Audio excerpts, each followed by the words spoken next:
Bonjour à tous et heureux de vous retrouver au Cameroun pour cette émission Hors les murs réalisée en partenariat avec l'aide à l'Église en détresse. Ce pays d'Afrique centrale de près de 33 millions d'habitants espère une prochaine visite du pape Léon XIV. Le Cameroun, avec plus d'un tiers de catholiques, est souvent décrit comme l'Afrique en miniature de par sa diversité géographique et climatique, du Sahara à l'océan Atlantique, et de par sa réalité multiculturelle avec ses plus de 250 ethnies et langues. À travers nos reportages et plusieurs de nos entretiens, je vous propose de mettre en lumière quelques défis pour l'évangélisation aujourd'hui. Comment être acteur de paix dans un pays traversé par des tensions avec les anglophones séparatistes à l'ouest, avec les islamistes de Boko Haram au nord et dans un contexte post-électoral tendu. Face à un fort chômage des jeunes, comment lutter contre l'émigration ? Et puis il y a aussi ce besoin, ce désir de guérison et de magie qui est du pain béni pour les pasteurs des églises protestantes du Réveil. Comment tenir bon dans la fidélité à la foi catholique ?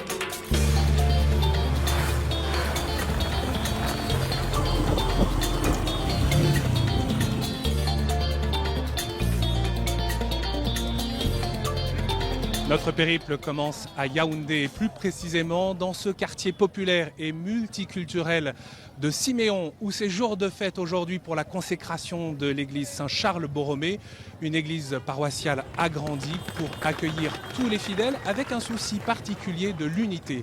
C'est un reportage d'Anne-Chantal Giraud. Trois coups de crosse, et alors que s'ouvrent les portes de l'église Saint-Charles-Borromée, l'archevêque de Yaoundé, Monseigneur Jean Barga, est accueilli par les cris de joie et les applaudissements. Qu'ils soient francophones ou anglophones, de l'ethnie Bassa, Bamileke, Beti ou encore Ewondo, tous les fidèles des différentes communautés qui fréquentent la paroisse sont rassemblés. Cette consécration, après 14 ans de travaux, est l'occasion de vivre un moment d'unité. Ici en paroisse, nous avons favorisé la mise sur pied des communautés socio-linguistiques. C'est-à-dire ceux qui viennent du nord Cameroun peuvent se retrouver entre eux. Ceux qui viennent de l'est peuvent se retrouver entre eux. Mais le défi maintenant, c'est qu'on ne se replie pas, qu'on ne se renferme pas. On les invite ici à faire l'église ensemble. Les diverses communautés ethniques présentes sur la paroisse sont mises à l'honneur aujourd'hui, que ce soit dans les danses ou dans le choix des chants. Dans cette célébration, nous exécutons les chants en Ewondo, en Bassa et en Bamileke. Pour l'occasion, les 6 chorales de la paroisse se sont regroupées en une seule. Aujourd'hui, lorsqu'on chante en plusieurs langues, on se sent communautaire, on se sent une famille, on se retrouve dans une famille.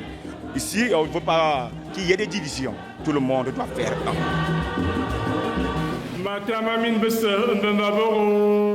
C'est aussi dans plusieurs langues que Monseigneur Jean Barga choisit de prononcer son homélie. L'archevêque de Yaoundé insiste sur l'importance de l'unité entre tous dans le Christ. Acceptons de partir de nos origines pour nous ouvrir.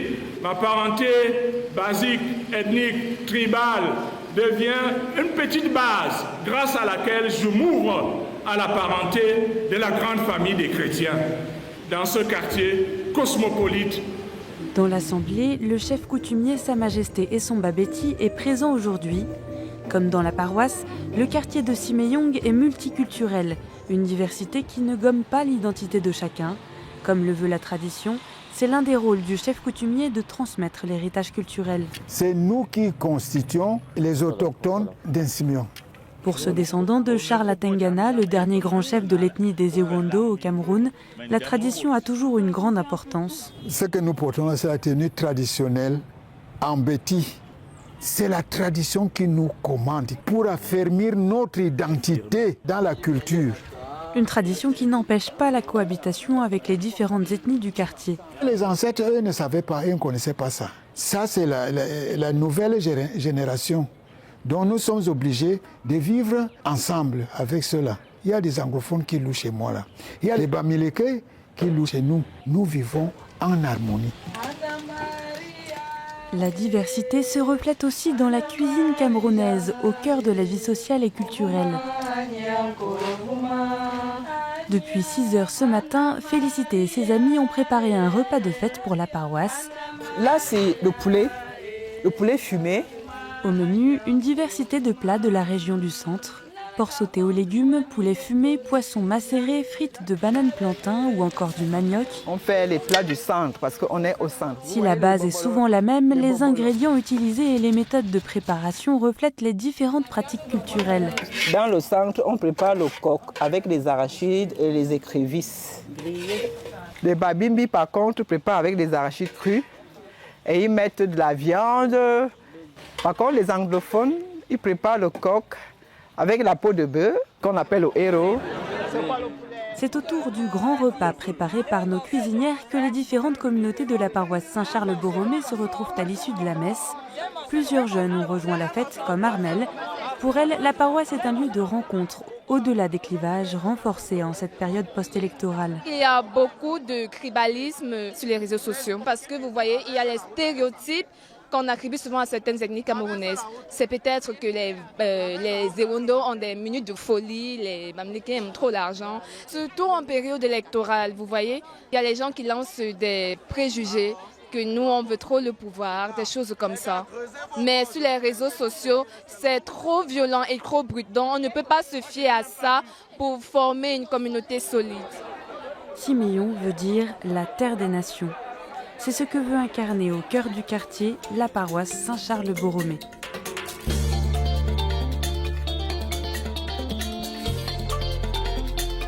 Alors que la fête se prolonge ici par un repas à la paroisse Saint-Charles-Borromée de Siméon, eh bien, nous retrouvons le docteur Olive Diwongi Piassi. Bonjour. Bonjour. Vous êtes anthropologue, historienne, enseignante à l'université des Belois. Peut-être un mot sur l'histoire du Cameroun et ses plus de 250 langues et ethnies.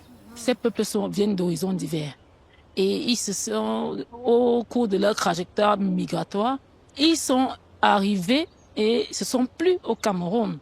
Et ils ont cohabité et ils ont trouvé des réponses à leur mode de vie. Avec une diversité de langues, oui, de langues, de traditions. De partout, oui, mais sauf que ces peuples, lorsqu'ils arrivent, donc, ils vont cohabiter. Chacun vient avec transporte ses inégalités, ses traditions, ses cultures, mais ils vont cohabiter ensemble. Et on ne peut pas exclure les tensions, les querelles quotidiennes qui ont fait à parvenir aux guerres intestines. Du tribalisme aussi. Oui, j'aime pas beaucoup le mot tribalisme parce qu'au Cameroun, on n'a pas les tribus, on parle plutôt de peuples parce qu'ils ont des caractéristiques similaires, on se comprend, on s'entend, on cohabite. On a vu les efforts de l'Église catholique pour œuvrer à l'unité. Dans cette mosaïque de culture et d'ethnie, au fond, quel regard l'anthropologue porte sur ces 140 ans d'évangélisation ici? L'évangélisation a apporté beaucoup de repères nouveaux. Les langues, les cultures occidentales, la religion, l'aspect spirituel même, qui a changé la donne locale, parce que beaucoup de peuples se sont christianisés. Sauf que par la suite, elle a joué un rôle de médiateur. Elle a apporté l'éducation, la santé. Elle a aidé l'État à éduquer ses populations, à les soigner, à transformer même les villes. On a eu une forte urbanisation. On a des villes qui ont grandi, qui ne sont plus celles qu'elles étaient. Aujourd'hui, quelle est la sociologie des religions au Cameroun? Au Cameroun, on a toutes les religions. On a le catholicisme, on a le protestantisme, disons le christianisme en général. C'est 60%. On a l'islam, bon 60%, mais il y a quand même du répondant. Et il y a l'islam aussi. Il y a les religions traditionnelles africaines aussi. C'est vraiment ce qu'on retrouve sur le plan sociologique. Dans le contexte post-électoral, au fond, les tensions qui marquent le pays aujourd'hui, est-ce que c'est pour vous le retour de crispation? Au retour de crispation, je ne pense pas, mais je dirais peut-être un ras-le-bol pour un système oppressant qui agit sur la longue durée. Alors, les gens ont ras-le-bol, on est fatigué, on veut un changement. C'est vrai qu'on a des tensions sociales, des haines, des discours haineux, des replis identitaires, mais c'est pas ça, des conflits communautaires même. Mais c'est pas ce que nous voulons. Ce que nous voulons, c'est le vivre ensemble. C'est de nous engager dans des relations interpersonnelles et exclure les marginalisations, les discriminations, les exclusions et tout ce que ça comporte. Le Cameroun, comme on a l'habitude de le dire, c'est une Afrique en miniature. C'est-à-dire que tout, c'est l'Afrique en un. Le résumé de toute l'Afrique. Donc, le Cameroun est un pays très riche en diversité ethnique.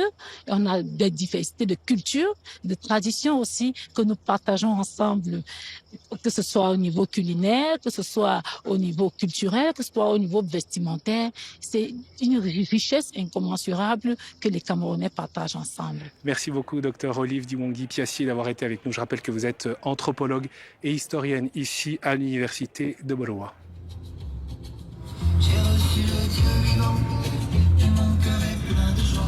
J'ai reçu le Dieu vivant et mon cœur est plein de joie.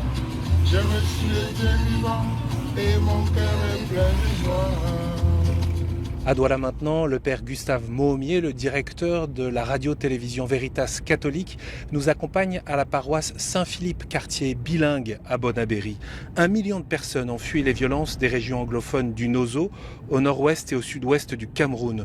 Ce qu'on a appelé la crise anglophone est le théâtre d'affrontements entre le gouvernement et des groupes séparatistes armés depuis 2016-2017. C'est un conflit peu connu au niveau international.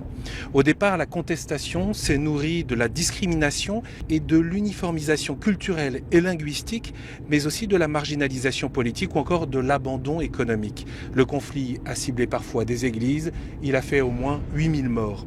À Bonabéry, quartier pauvre de Douala, exposé aux inondations quand il pleut, nous allons retrouver des familles de déplacés accueillis par la paroisse.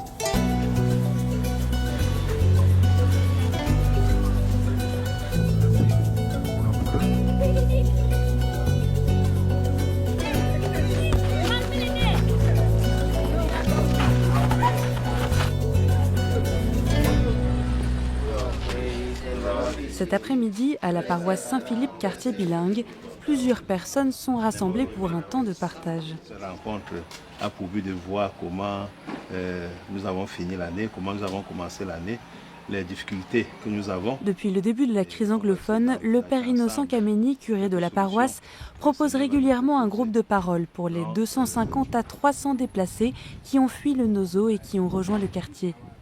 Des civils qui ont tout abandonné, pris pour cible par les séparatistes anglophones qu'on appelle ambazoniens et par le gouvernement central qui contribue lui aussi à la violence. Beaucoup ont perdu leurs activités, donc ils n'ont plus rien à faire là-bas. Il y en a qui ont marché à pied des kilomètres, des centaines de kilomètres pour pouvoir arriver à Douala. Parmi eux, une majorité de femmes comme Mary, mère de 5 enfants abandonnés par son mari, qui témoigne en pidgin, un anglais simplifié. I left the village because mostly all the time was inside the bush, sleep in the bush. You cannot sleep in the house for 5 minutes. Then the house that I was living there, mostly the Amber boy, they will come and hide behind the backside of my house. Sometimes I run with the children and go and hide in the bush. I born my last born before one reach Douala here. We will take the night now, we will not take no one close. House will be there for place will be there. They burn the house. We close everything inside. Comme Mary, beaucoup ont vu leur vie brisée par la guerre.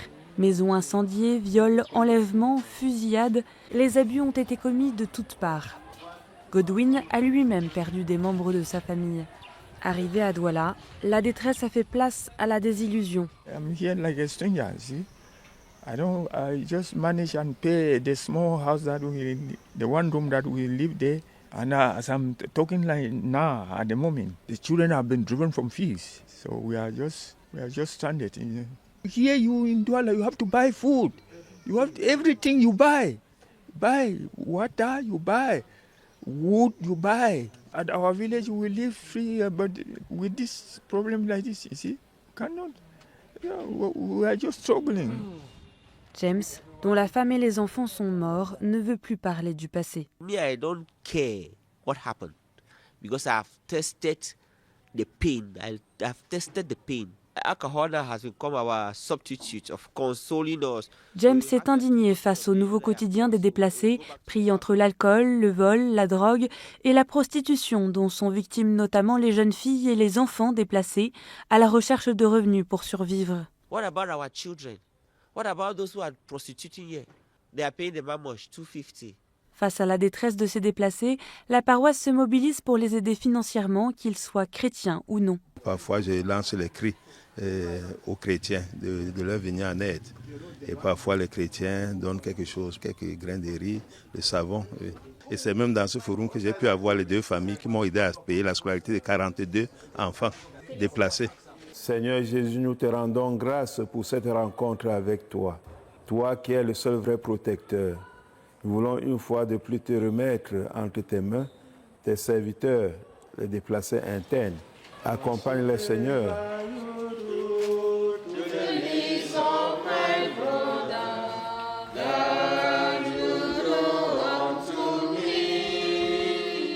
Beaucoup ici témoignent du soutien qu'ils trouvent auprès de l'Église, soutien matériel mais aussi soutien spirituel qui les aide à tenir et même à rendre grâce à Dieu, malgré tout.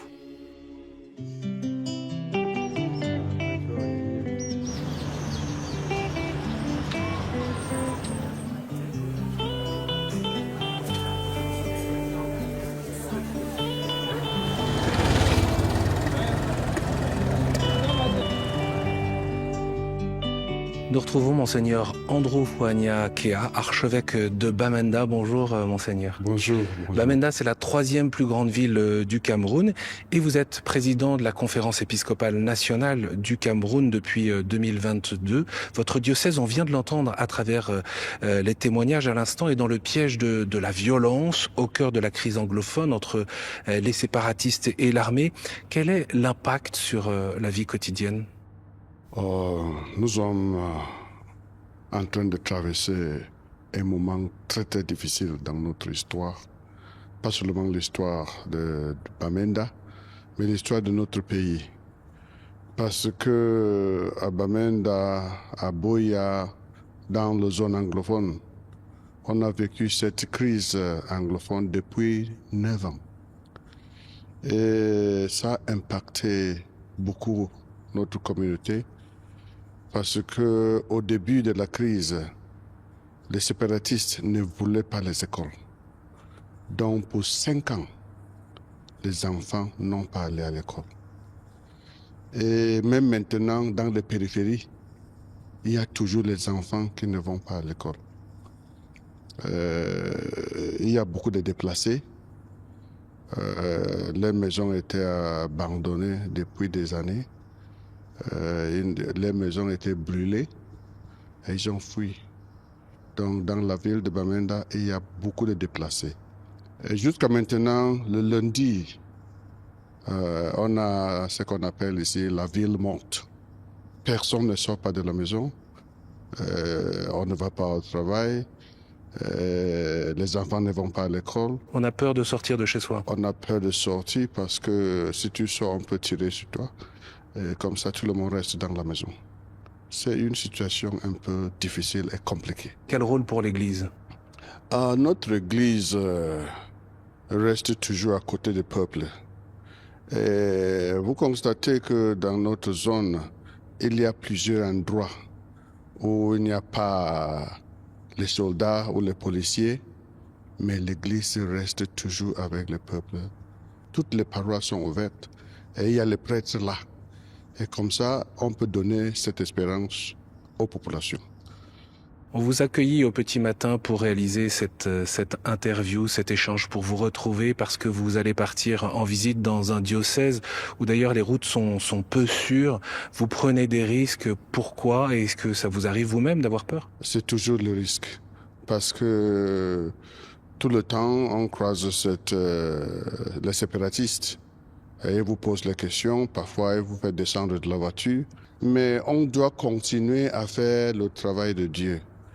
Là où il y a les fidèles, nous devons aller comme pasteurs. De prendre le risque parce que c'est nous, les pasteurs, qui restent toujours à côté de la population. C'est nous, l'Église, qui restent toujours entre le gouvernement et les séparatistes. Et comme ça, on peut faire la paix, on peut parler avec eux, donner les conseils. Et c'est comme ça notre vie quotidienne. On sait que l'Église ici est attachée à la réconciliation et à la paix. C'est ce que portent les évêques. Comment avancer concrètement ?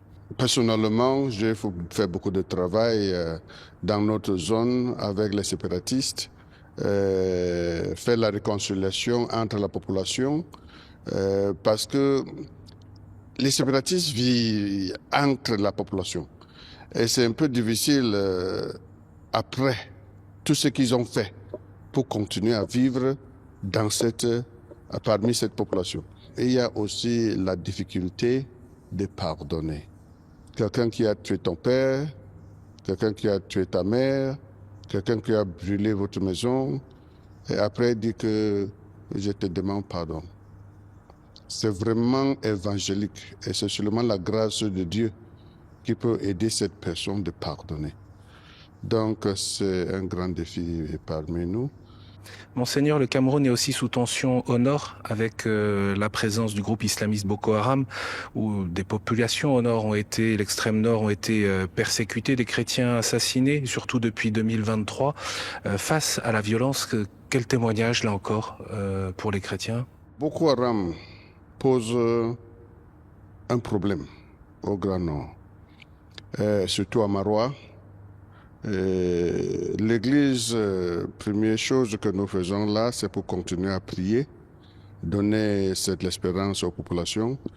Et c'est un endroit qui a aussi beaucoup de défis, dans le sens de développement, des routes, de l'eau, l'électricité. Il y a beaucoup de défis là-bas. La plupart des populations de Grand Nord ne sont pas musulmans. On veut donner l'impression du premier régime du Cameroun que le Grand Nord appartient à l'islam. Mais ce n'est pas vrai. Si vous allez à Yagua, par exemple, il y a beaucoup de fidèles là-bas. Des fidèles catholiques, chrétiens, n'ont pas cette possibilité de vivre librement leur foi. Parfois même, il y avait beaucoup de chrétiens qui ont changé leur nom pour prendre le nom musulman pour avoir du travail. Et comme ça reste toujours un grand défi pour nous, pour notre Église. Monseigneur, est-ce qu'il y a un risque de division dans le pays aujourd'hui ? Il y a un grand risque dans notre pays. Surtout, il y a déjà les zones anglophones qui réclament l'indépendance. Et il y a aussi cette situation post-électorale. Il y a cette menace de notre unité nationale. Il y a aussi beaucoup des endroits au Cameroun qu'il y a des malaises. Les gens ne sont pas contents. Il y a ce langage de haine qui existe dans les réseaux sociaux. Certains qui pensent que c'est à eux que le Cameroun appartient. Certains qui ne sont pas vraiment camerounais. C'est un grand risque. Nous savons que parfois il y a des difficultés, mais tous les Camerounais doivent se sentir Camerounais dans le Cameroun. Mais l'Église continue à prêcher la réconciliation, la justice et la paix. Merci beaucoup, Monseigneur Kéa, de nous avoir accordé cet entretien. Nous avons évoqué la situation dans l'extrême nord sous la pression de Boko Haram. C'est dans cette région que Baba Simon a contribué à la mission entre 1959 et 1975. Il est l'un des premiers prêtres camerounais. Son procès de béatification est en cours. Il a été déclaré vénérable en 2023. On voit ici la cathédrale de Maroua, où une chapelle lui est dédiée. Notre journaliste Frédéric Jakovlev nous emmène à Tokombéré, là où mission rime avec développement humain intégral. C'est un petit musée, très simple, celui d'un homme qui sera probablement un jour béatifié, un de ces missionnaires qui a donné sa vie pour les plus pauvres. Alors ici, nous sommes dans la chambre de Baba Simon. c'est là où il vivait. Donc il était simple, il marchait pieds nus comme nos frères montagnards. Et c'est pour ça qu'on l'appelait le missionnaire aux pieds nus. Baba Simon, c'est ce prêtre visionnaire qui, 50 ans après sa mort, continue d'inspirer le Cameroun, à l'image de ce pèlerinage. Voilà. C'est ici qu'on commence la première station. Ce jour-là, malgré une température caniculaire, ils sont 6, venus marcher sur les pas de Baba Simon. Né en 1902, Baba Simon est le premier missionnaire camerounais. Nous sommes en train de grimper la montagne Baba Simon. C'est dur pour monter, mais on y arrivera. C'est important pour nous, et même pour notre vie spirituelle. Ce chemin vers les hauteurs, Baba Simon l'a emprunté durant une vingtaine d'années. Ces montagnes, le silence et la beauté brute de la nature l'ont sans doute inspiré. C'est ici, dans cet ermitage, qu'il se retirait pour prier. À la manière de Charles de Foucault, qui l'a influencé. Mais Baba Simon est surtout connu pour sa mission. Construction d'églises, mais aussi d'écoles et d'hôpitaux. Une œuvre qui s'articule sur le concept d'homme intégral. L'homme intégral pour Baba Simon, c'est le tout de l'homme. Ça veut dire que ça concerne à la fois son éducation, cela concerne aussi la santé. Ça veut dire qu'il faut militer pour que les gens sortent des maladies. Voilà, l'homme intégral, c'est aussi l'homme qui évolue dans sa vie spirituelle, dans sa relation avec Dieu. Lorsque Baba Simon s'installe à Tukumbéré en 1959, cette ville du Nord Cameroun n'existe pas encore. Elle va se développer autour de la paroisse du prêtre pour devenir, quelques années plus tard, la sous-préfecture de la région. Baba Simon commence par créer cette école, la première d'une région grande comme la Bretagne. Elle accueille principalement des Kirdis, ces enfants des montagnes, méprisés de tous parce qu'ignorants. 50 ans plus tard, son œuvre continue jusqu'aux méthodes d'enseignement, rien n'a changé.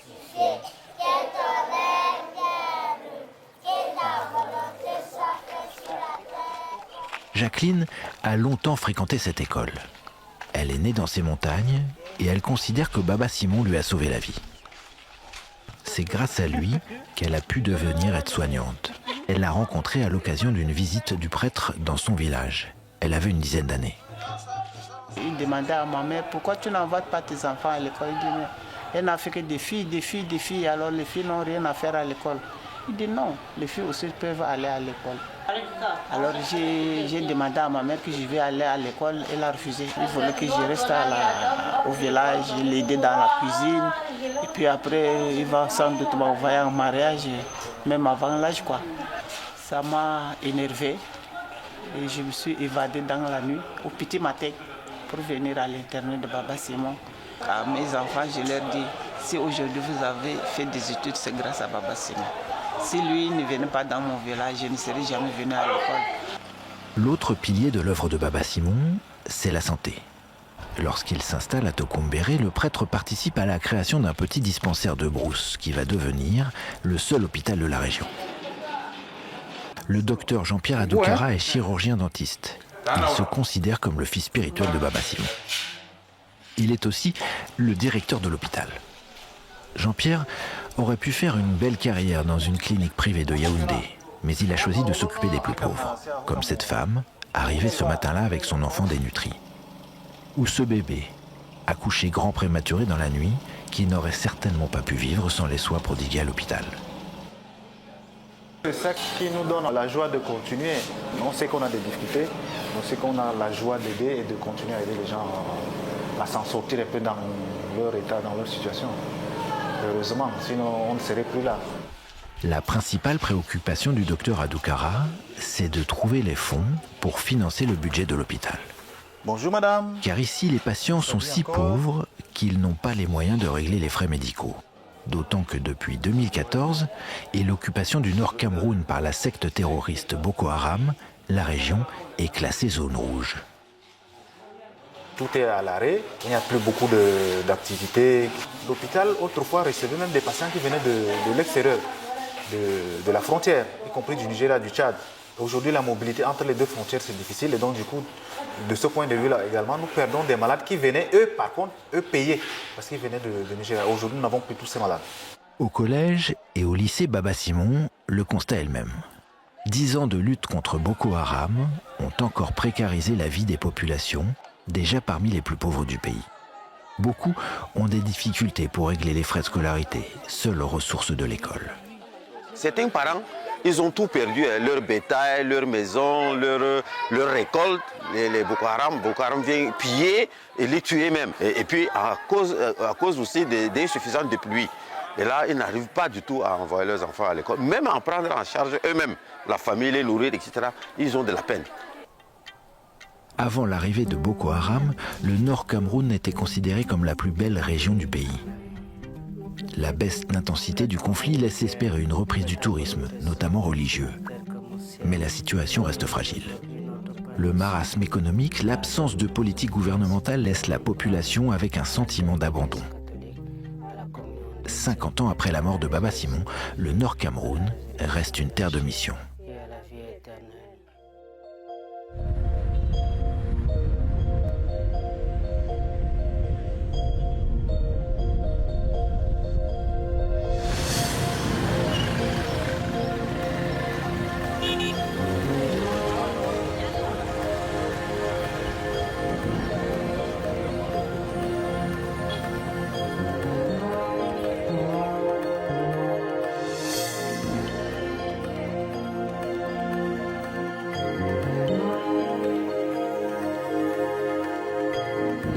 Nous retrouvons maintenant l'archevêque de Douala, Monseigneur Samuel Cléda. Merci beaucoup de nous accueillir ici dans votre archevêché. Douala, c'est la capitale économique du Cameroun. Oui, c'est réel, c'est juste. Oui, c'est Avec ça. 7 millions d'habitants, on est à 1500 km de Tokombéré. Oui. Et pourtant, vous avez une immense proximité avec Baba-Simon, le père Simon Péké. En quoi Baba-Simon reste un exemple, selon vous, ici pour l'Église au Cameroun? Baba-Simon, ce qu'il a fait étonne tout le monde. Imaginez-vous, en 1959, il était ici, donc curé, là, juste de l'autre côté, dans une grande paroisse. Il quitte donc ici la paroisse, abandonnant tout ce qu'il avait ici à Douala, à ce temps-là. Il s'engage, n'est-ce pas, sur cette route pour aller vivre, n'est-ce pas, dans un milieu qui lui est d'abord inconnu, pour venir vivre avec les pauvres. C'est mettre au service de ceux-là qui n'ont absolument rien. Vers la fin, il a renoncé à tout. Il a nu-pied. Il était là pour la promotion de la personne humaine, mais lui-même s'est dépouillant de tout pour les autres. C'est ça qui est admirable. Et du coup, ça donne quelle coloration à l'annonce de l'Évangile? L'Évangile transforme d'abord totalement celui qui l'annonce. Et l'Évangile devient un service pour ceux à qui il est annoncé. Et comme le Christ qui s'est donné totalement à tout, et c'est ce que Baba-Simon a fait, imiter vraiment Jésus-Christ pour annoncer la bonne nouvelle. C'est la bonne nouvelle qui devient vie, qui devient service, qui devient totalement au service de la personne humaine. Voilà, l'Évangile c'est cela. Monseigneur, la situation économique au Cameroun s'est beaucoup dégradée ces dernières années. Un tiers des Camerounais vivent désormais sous le seuil de pauvreté. Le climat et la terre où tout pousse fait que les familles ne meurent pas de faim, mais ça donne pas du travail. Je vous propose de retrouver le témoignage de jeunes accompagnés par l'Église et notamment dans une initiative professionnelle auquel vous tenez beaucoup pour favoriser leur insertion professionnelle. C'est un trajet que Flore empruntait tous les jours il y a 3 ans. Derrière cette grille se trouve l'université de Douala. C'est là où j'ai eu ma licence en 2022 et j'ai fait mon master 1. Flore n'a pas pu s'inscrire en master 2 malgré de très bons résultats, faute de moyens financiers. Difficile en effet de trouver les 800 000 francs CFA nécessaires pour payer une année d'études, soit plus de 1 200 € quand on est l'aîné d'une famille de 5 enfants. Pour pouvoir continuer les études, il fallait que moi-même je prenne aussi en charge. Il y a mes frères et sœurs, donc ils doivent aussi avancer, arriver à un certain niveau. Du coup, en même temps, il fallait trouver du travail qui va me permettre d'être aussi un support aux parents pour pouvoir payer le Master 2 qui est très coûteux. Flore souhaite devenir expert comptable. Au début, elle a pu trouver un stage en parallèle de ses études, mais elle a été très vite confrontée à des salaires impayés avant d'être mise au chômage technique. Depuis, elle cherche désespérément un travail dans son domaine où il y a peu de débouchés. Pour trouver le travail ici, il faut avoir des relations, c'est pas le mérite. Je ne sais pas sur quoi on se base réellement. Donc c'est pour ça que très souvent, on dit souvent, ce sont des relations pour avoir quelque chose. Pour éviter d'être un poids pour ses parents et économiser, Flore a ouvert un petit salon de coiffure. Mais les shampoings et les lisseurs ne lui ont pas fait oublier son rêve de devenir expert comptable, peut-être même à l'étranger. Ceux qui sont ici ne font pas forcément ce qu'ils ont appris à l'école. Donc on se retrouve en train de faire des choses juste pour tenir. Je me dis qu'à l'étranger, et c'est ce que je constate, il y a beaucoup d'opportunités. Donc en ayant peut-être des diplômes plus spécifiques du pays où on ira, on a plus d'opportunités d'avoir un travail. Régulièrement, Flore se rend à la paroisse universitaire Saint-Thomas d'Aquin où elle trouve soutien et réconfort. Bonjour mon père. Ça va bien, merci. And the Lord said to him. Ça me permet de m'apaiser, de me calmer, de me dire que oui, il y a quand même quelqu'un quelque part qui m'écoute. Comme Flore, de nombreux jeunes au Cameroun peinent à trouver du travail dans le secteur où ils sont diplômés. Alors que le chômage touche environ 35% des 18-35 ans, le diocèse de Douala s'est lancé un défi, favoriser l'insertion professionnelle des jeunes en créant un centre de formation en menuiserie et ébénisterie dans le quartier de Nialakambo. On va dégaucher le bois. Je vais vous montrer comment on dégauche une planche. Une formation sur le terrain mise en place l'année dernière qui a l'avantage d'être gratuite et ouverte à tous les jeunes. Brian, 20 ans, a rejoint la formation il y a 3 mois. Je voulais suivre une formation en géodésie, génie électrique et informatique industrielle.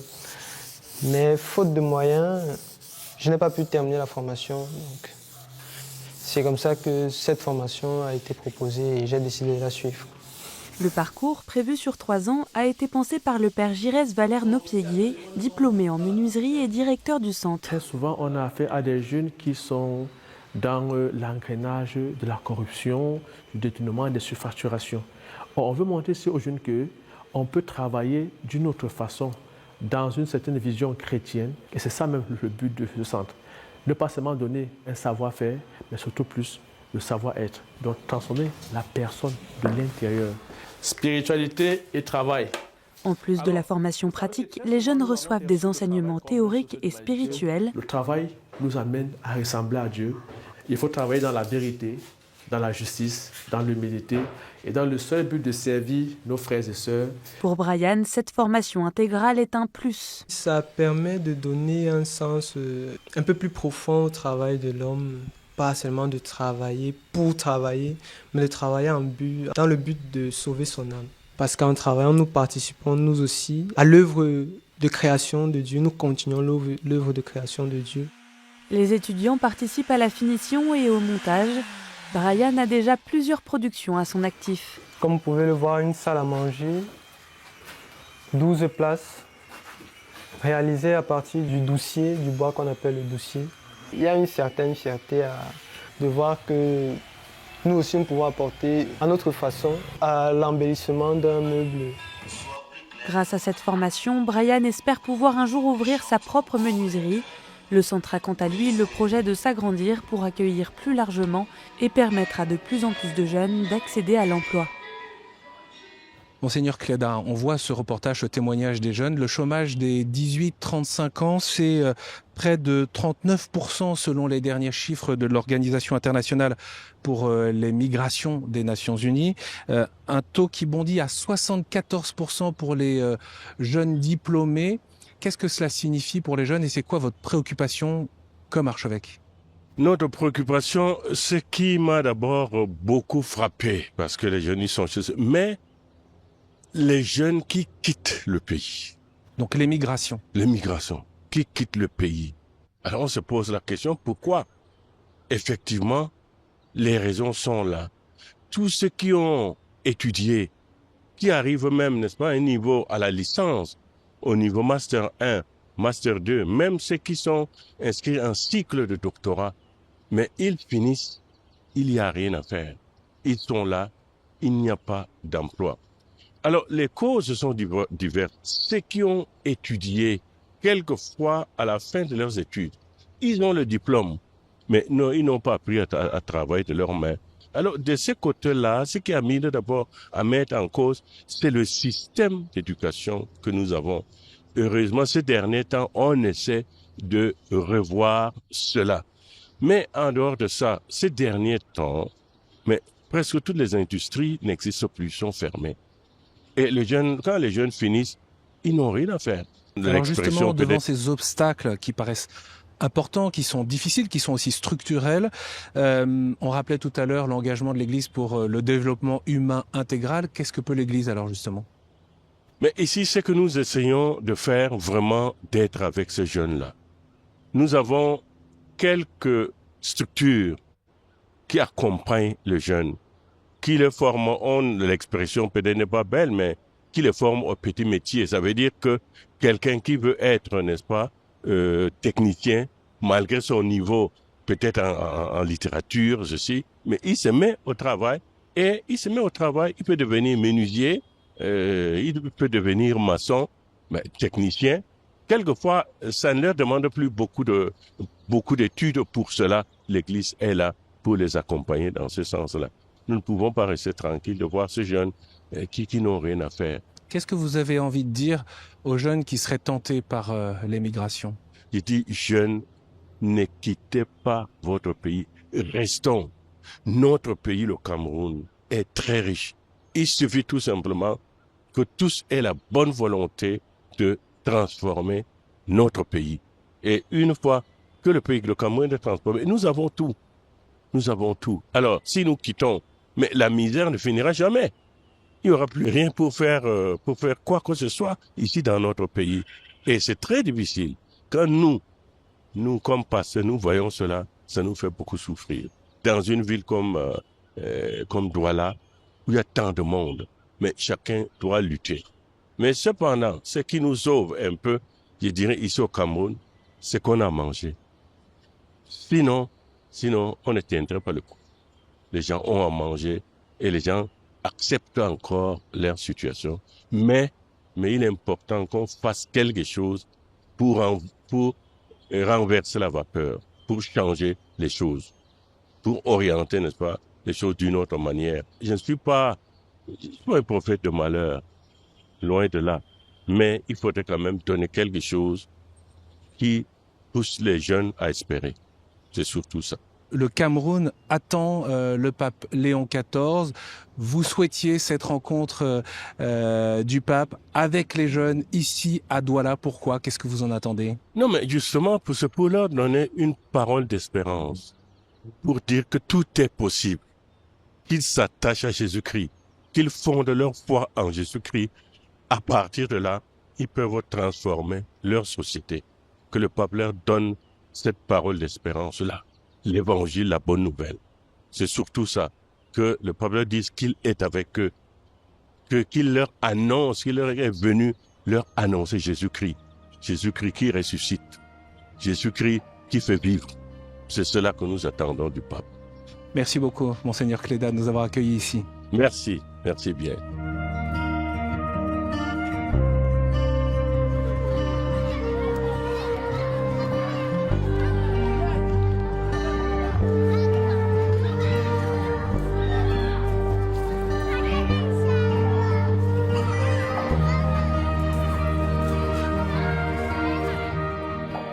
Le témoignage évangélique, il s'authentifie auprès des plus pauvres. Dans le quartier de la Briqueterie à Yaoundé, quartier défavorisé, pour accueillir et accompagner les enfants qui vivent dans la rue, sœur Marie Bernard a fondé l'orphelinat Goulzamba, puis le collège Sainte-Famille dans les années 1980. C'est une œuvre qui se poursuit aujourd'hui avec la congrégation des Filles de Marie et l'aide des anciens pensionnaires.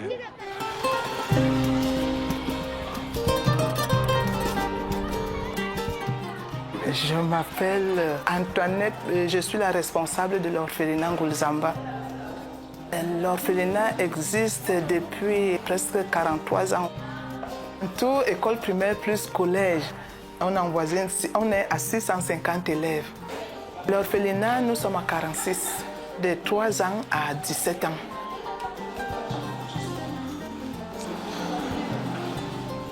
Je suis la sœur Jeanne-Antoine.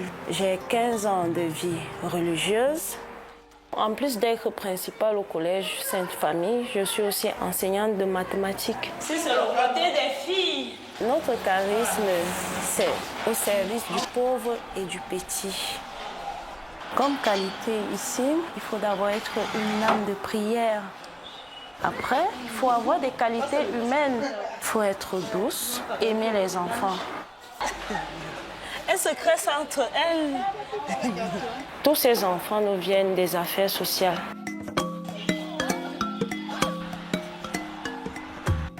Nous sommes des voisins de plusieurs quartiers en fait. Et le quartier le plus dangereux, c'est la briqueterie. C'est un quartier où on trouve beaucoup de violence, beaucoup d'agressions. On a eu des cas de viol. Il y en a qui ont été maltraités au sein de leur famille. Et il y en a, pour la plupart, qui ont été abandonnés dans la rue. Il y en a qui ne se souviennent même pas de leur famille, qui ne savent pas s'ils ont une famille. Quand un enfant arrive chez nous, pour la plupart, ils sont d'abord renfermés. Ils veulent rester dans leur coin. On sent qu'ils ont des difficultés. Et c'est avec le temps, avec l'accompagnement, qu'ils s'ouvrent peu à peu. On se débrouille avec ce que nous avons. L'État ne donne pas des subventions par rapport à ça. Tout ce qu'ils font, c'est de nous confier des enfants. Le samedi, ils mangent soit du fad, soit la sauce gombo. Il y a les équipes de cuisine, c'est pour qu'ils soient quand même un peu autonomes, parce que la vie ne s'arrête pas seulement ici. Je m'appelle Angelina. Je suis ici depuis 2019. Tout ce que c'est que ma mère m'avait laissé dans un commissariat. Elle m'avait dit de rester là. Elle est sortie. Je suis restée, ça a un peu duré. Puis je suis sortie pour aller regarder si elle était là-bas. Et elle n'était pas là. Je dormais dehors, sur les bancs. Mais je n'en veux pas trop. Elle ne m'a pas tuée comme certaines femmes font.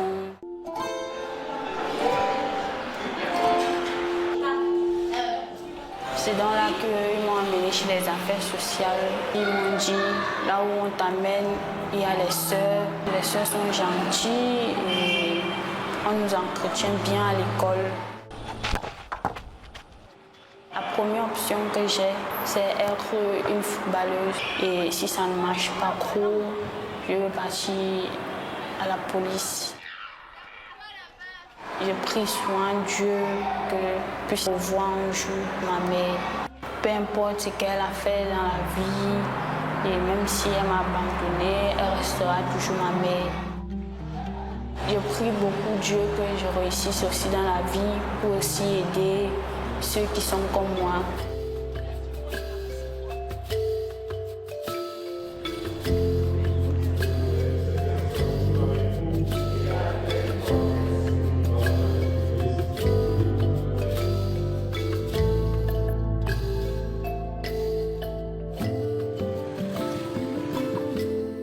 Dernière étape de notre émission, le sanctuaire Marie Médiatrice d'Etoudi à Yaoundé, lieu de dévotion populaire.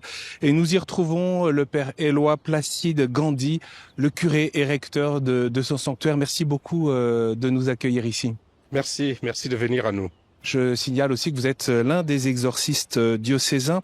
On a largement évoqué dans cette émission la mission prophétique de l'Église à propos de la justice, de la paix, de la dignité de la personne humaine. Parlez-nous de la foi des Camerounais. La foi des Camerounais, elle est vive. Et quand on est dans un sanctuaire, on a l'occasion de le constater.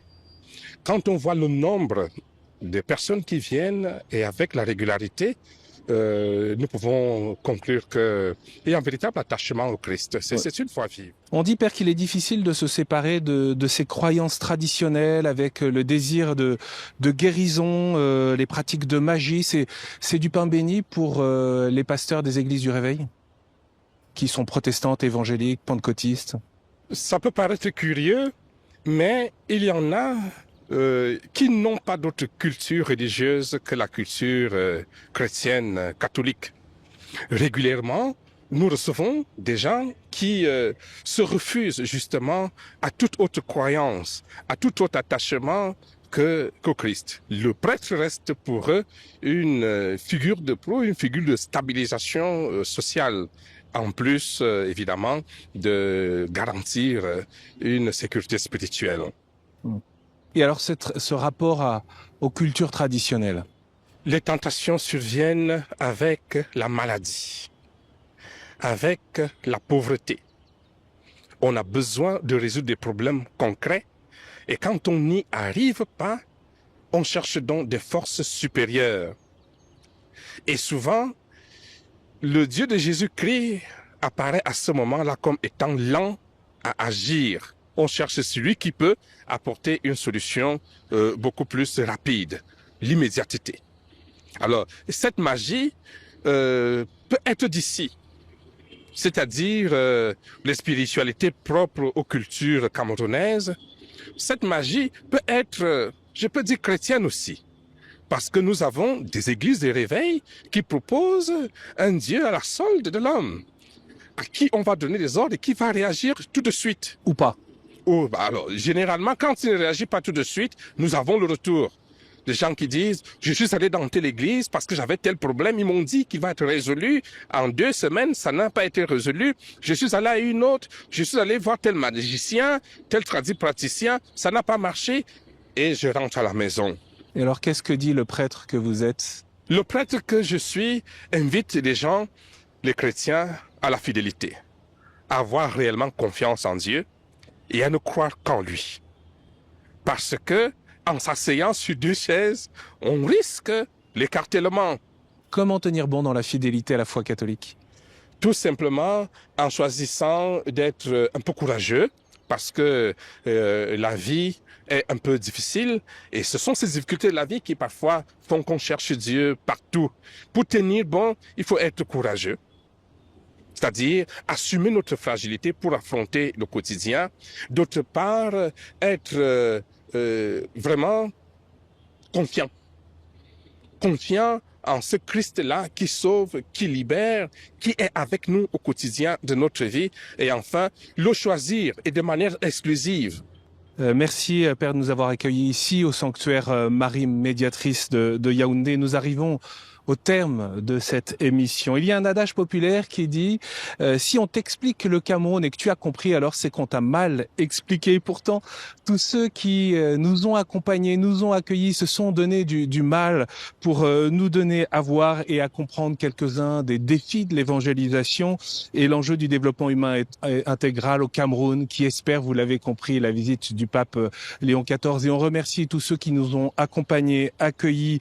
Merci à ceux qui ont rendu possible cette émission, la conférence épiscopale et les diocèses de Maroua, de Douala, de Yaoundé. Merci aux évêques, au secrétaire général de la conférence épiscopale, aux abbés Philippe Chimchwa, Bertrand Apollinaire Zumumendo et à Gustave Mohomier. Merci à la rédaction de KTO mobilisée pour cette émission Hors les murs, qui était en partenariat avec l'aide à l'Église en détresse. Et puis bien sûr, merci à vous qui nous suivez avec fidélité. À très bientôt.